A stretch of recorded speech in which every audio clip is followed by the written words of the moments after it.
different parts. It's not just in Milan or Rome. And it's not really accessible for women to go to factories all the time, to different factories. So you need to have, it's easy to go to a proper city and meet everybody, but not in smaller factories. And there, so what ways are they making it more friendly for women to work? There are women who are ready to work, but it's, I think, may I answer this one, Archana, if you don't mind? Because it's addressed I to know the that because Ambassador. Your Excellency, I have Lipika Sood. I have traveled to Italy several times thanks to the Indo-Italian Chamber of Commerce. So just to help you answer her question, Lipika, let him answer. After that, you do it. You want to champion? No, it's addressed to him. Let him do, and then you do it. Please. Me. No, I think you found it easy to travel. No, I think the Indo-Italian Chamber of Commerce is extremely active.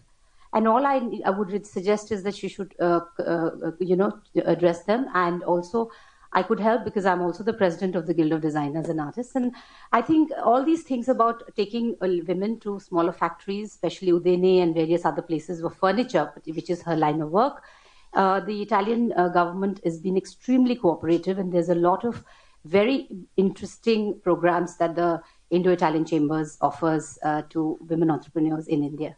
Thank you. Oh, thank you very much. Maybe just to maybe we will leave the floor to others because otherwise we are monopolizing.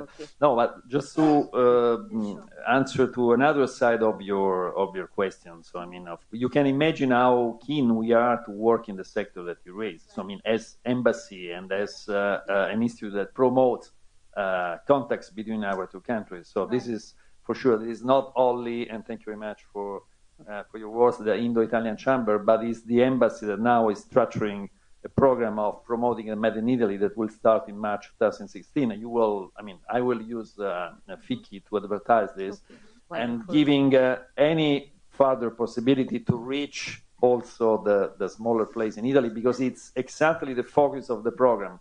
So to show how small places in Italy, small cities, can also have important reality in terms of district, of cluster of small and medium enterprises. So we will go public soon on that. Okay. We'll be glad to work with you, especially women-owned enterprises. If we can promote even Italian, because our mission is not just empowerment of women in India. We work at a global level. Archana wants to start a link page for the business women. So with all the ambassadors, we are going to start it. Now we are working on the software. They're working on it. So how it evolves finally. Yeah. And any more questions? Okay. Excellencies, my question is again back to law, just what Meenakshi and what Archana said. Actually, we do have a lack in India, like the example of marital rape was given, that's still not added in the definition of rape under section 376. So the difficulty is that one is that there are certain lack of laws, but then again coming to what Archana said, that we do have like inheritance laws and all which are equal for men and women. The problem, I'm a practicing advocate in Delhi. The problem which I have been facing for all these years of practice is that I have to actually motivate women clients who come to me to fight it out in the court.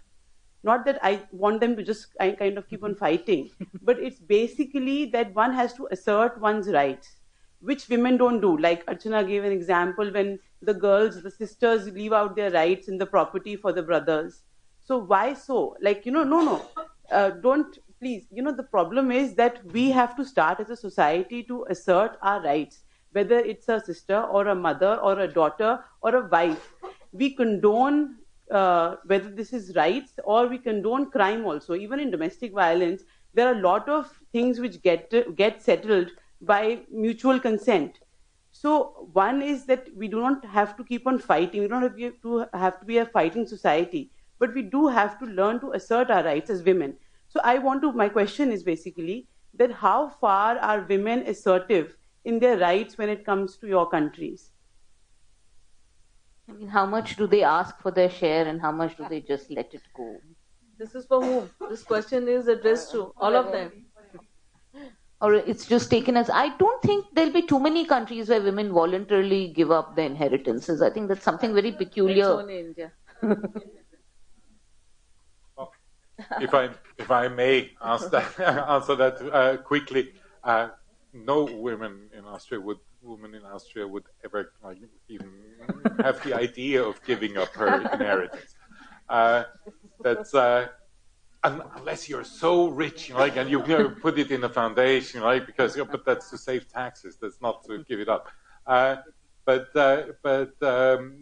I think you're putting the finger on the point there, which is extremely important. We're government representatives, so we talk about laws, we talk about the political process from a government perspective. But the reality of it is that it is the civil society movements that have brought about all these laws, as you rightly pointed out. And it's women's associations, and it's also there are a few good men too, who do the right thing. But it is a struggle, and it's a daily struggle, and it is up to these associations, which we work very closely, for example.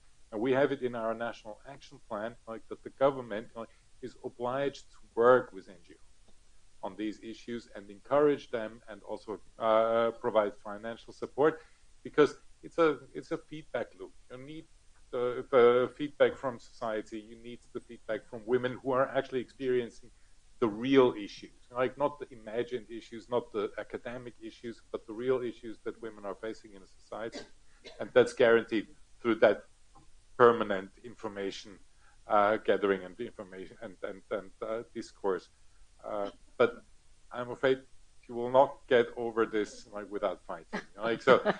Avoiding a fighting society, no, you have to fight for it. We don't give up our privileges that easy. Thank you. Okay, fine. Something culturally, like the house or the I would say that the more a society is, closed, restricted, and the more you need to be assertive, to reivindicate your rights. So I assisted to a period in Italy where women were very, very assertive. Publicly and on the private also. So I remember a discussion with my wife when we had to warm up the milk during the night for our son. So she was very assertive for sure.